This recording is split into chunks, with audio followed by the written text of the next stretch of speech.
Jika terbukti bahwa Dania adalah kakak kandung dari Safira, tapi Julian tidak akan pernah mengubah sikapnya terhadap Dania. Karena kebohongan Dania selama ini benar-benar membuat Julian begitu frustasi. Julian mengalami penyakit mental itu semua karena Dania. Karena Dania selalu membohongi Julian selama ini.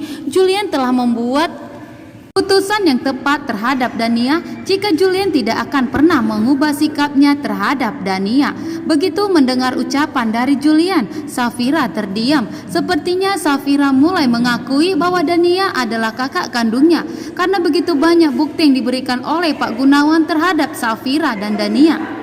Tapi dengan tegas Julian mengatakan kepada Safira sampai kapanpun bahwa Julian tidak akan pernah mengubah sikapnya terhadap Dania atas kebohongan yang dilakukan Dania selama ini selama bertahun-tahun. Penyakit mental yang dihadapi Julian selama ini sungguh membuat Julian semakin tersiksa dan semakin menderita.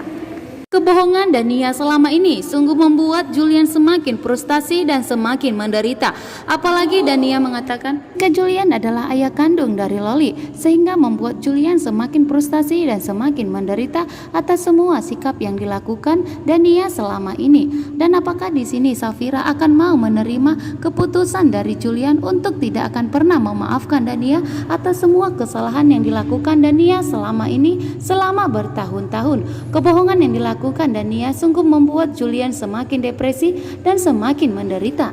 Keputusan yang tepat yang dibuat Julian kepada Safira dan Dania akan menegaskan bahwa Julian tidak akan pernah mau memaafkan Dania sampai kapanpun atas semua kesalahan yang diperbuat selama ini. Apakah di episode nanti malam Safira akan mau memaafkan Dania sebagai kakak kandungnya yang selama ini Dania sudah membuat kebohongan yang begitu tega untuk menyakiti keluarga Julian selama bertahun-tahun?